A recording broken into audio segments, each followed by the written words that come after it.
ọdún láyé. Happy birthday to you o. Àdùkẹ́ ìyá mi mo rí bà lọ́wọ́ Ẹlẹ́dùmarè ọba tó ní ọmọ bẹ́ẹ̀.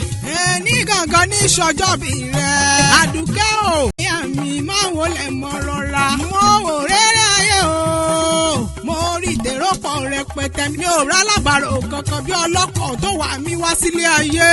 Ìyá tó lóyún mi lóṣù mẹ́sàn-án ni. Ọjọ́ kúnlẹ̀ bí ọjọ́ ogun ni. Mo tún délé ayé tán. Ìyá mi ní lọ́jọ́ rírí jẹ, lọ́jọ́ àìrí jẹ, lọ́jọ́ kẹ́rẹ́pẹ́ bí sùn ló pọ̀ jayò. Abiyamọ lọ́jọ́ mùkúlùmù kẹ̀kẹ́. Ìyá àjílóru a máa fẹ́ mọ lójú fẹ́ mọ lẹ́nu. Tọ́mọ bá ń gbóná fẹ́rẹ́fẹ́. Ìyá o, ìyá mi ò nílé sùn kò nílé wo. Abiyamọ bọ̀já gbọ̀rọ̀gbọ̀rọ̀. Abiyamọ lọ́jọ́ ogun le. Àdùkẹ́ o, kò ní wọṣọ kí n bà lè wọṣọ. Kò ní jẹun kọ́mọ ò lè jẹ. Kò ní ṣoge kọ́mọ ò lè yege. Ṣebí nítorí kábíamọ fẹ̀yìntì jẹun ọmọ ni.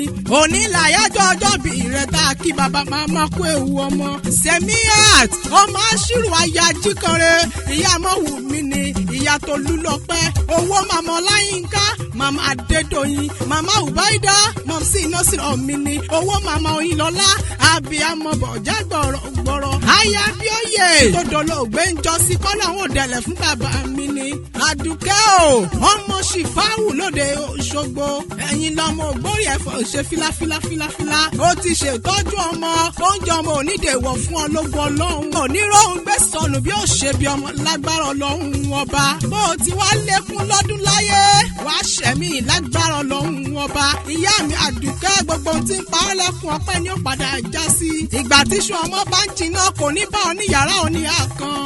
Aya jíkanre, mo ní ọmọ àdàgọ́jọgọ́jọ kórìjẹ́ òpẹ́ láyé. Ṣé bẹ́yìn lọmọ jógòrò o? Ògbómọ̀ṣọ́ máa fọ ògbójà.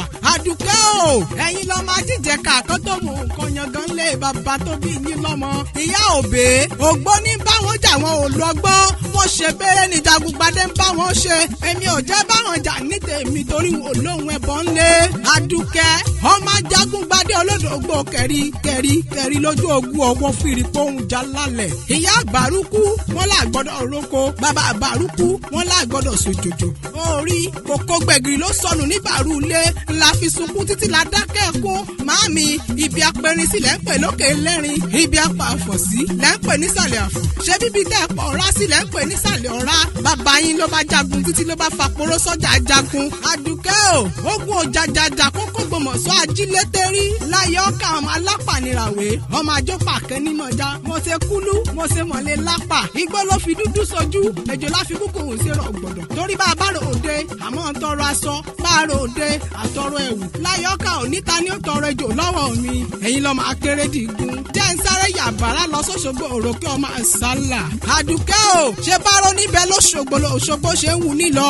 Ọ̀ṣun bẹ lóṣogbo lóṣogbo ṣe ń wù ní. Òṣogbo ọmọ rẹ̀ ò pẹ́ta. Ààrẹ pẹ́ta wọ́n gbà tẹ́nibọ́ láti bá pẹ́ta má ṣe gbà lọ́wọ́ mi. Ọ̀ṣun torí iyùn lẹ̀kẹ̀. Ó márùn gúngùn wá sílé ayé.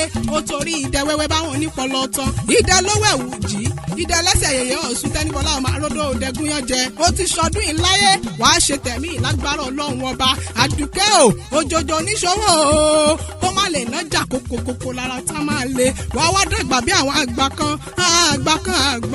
Wọ́n fowó sóńdè ọ̀run lọ́jọ́ ọjọ́ sí. Bí ìlówó wá yọ́yọ́yọ́ ló wá dé ọ̀kìnni. Bó o bá ràjò, èèyàn tó bá ní ọmọ bọ́ọ̀lù ní délé bá.